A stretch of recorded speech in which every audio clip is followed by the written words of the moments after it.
Guys, ನಾನು ಶಿಶಿಲೆದ ಗರಡಿ ಮನೆಗೆ ಬಂದಿದ್ದೇನೆ. ಇಲ್ಲಿ ಆ ವ್ಯೂ ನೋಡಿದರೆ ತುಂಬ ಚೆಂದ ಉಂಟು ಗೈಸ್. ಈಗ ನಿಮಗೆ ತೋರಿಸ್ತೇನೆ.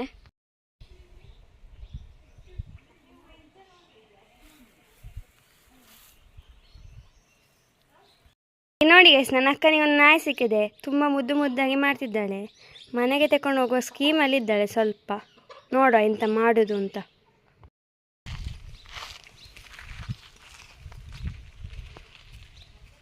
ಇದು ನೋಡ್ತಿದ್ದೀರಲ್ಲ, ಇದು ಗರಡಿ ಮನೆ.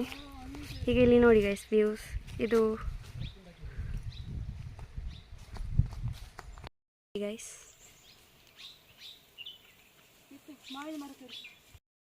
ಮಾವಿನಕಾಯಿಯ ಮರ. ನಾವೆಲ್ಲ ಬಂದು ಮಾವಿನಕಾಯಿ ಪೆಜ್ಜಿದಿದ್ದಾವೆ.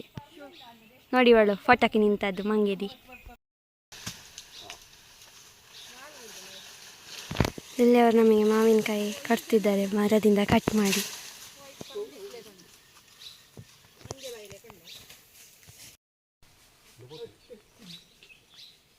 ಮಾವಿನ ಹಣ್ಣು ಎಷ್ಟು ತೆಕ್ಕೊಂಡಿದ್ದಾರೆ.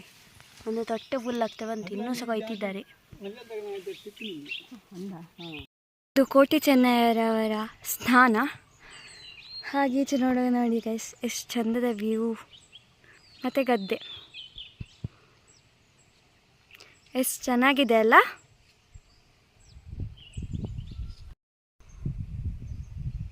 ಇಲ್ಲಿಗೆ ಬರಬೇಕು ಅಂತ ಇದ್ದರೆ ಶಿಶಿಲ ದೇವಸ್ಥಾನ ದಾರಿಯಿಂದ ಬಂದು ಅಲ್ಲಿ ಒಂದು ರೋಡ್ ಸಿಗ್ತದೆ. ಅಲ್ಲಿಂದ ಬಂದು ಒಂದು ಪೇಟೆಗೆ ಸೇರ್ತವೆ. ಅಲ್ಲಿಂದ ಗರಡಿ ಮನೆ ಎಂಬ ಬೋರ್ಡ್ ಸಿಕ್ಕಿ ಅಲ್ಲಿಂದ ಒಳದಾರಿಗೆ ಬರ್ತವೆ. ಆದ ನಂತರ ಅಲ್ಲಿಂದ ನಮಗೆ ತೋಟಗಳೆಲ್ಲ ಸಿಗ್ತದೆ. ತೋಟದ ಮಧ್ಯದಿಂದ ಬಂದು ಒಂದು ಚಿಕ್ಕ ತೋಡಿನಿಂದ ಮಧ್ಯದಿಂದ ಪಾಸಾಗಿ ಬರ್ತವೆ. ಮತ್ತು ಲಬ್ಬರ್ ತೋಟ ಎಲ್ಲ ಸಿಗ್ತದೆ. ತುಂಬ ಚೆಂದ ವ್ಯೂಸ್ ಎಲ್ಲ ಕಾಣ್ತದೆ. ತುಂಬ ಸೂಪರ್ ಉಂಟು ಪ್ಲೇಸ್. ನೀವು ಸಹ ಒಮ್ಮೆ ಬನ್ನಿ ಗೈಸ್.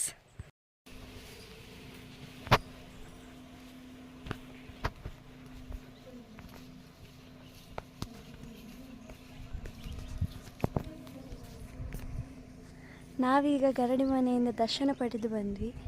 ಹೇಗೆ ಉಂಟಲ್ಲ ಗೈಸ್, ನಮ್ಮ ತುಳುನಾಡಿನಲ್ಲಿ ಸಹ ಈ ಥರ ಒಂದು ಚಿಕ್ಕ ಪ್ಲೇಸಸ್ ಎಲ್ಲ ಎಷ್ಟು ಚೆಂದ ಉಂಟಲ್ಲ, ಸೂಪರ್ ಆಗಿದೆ.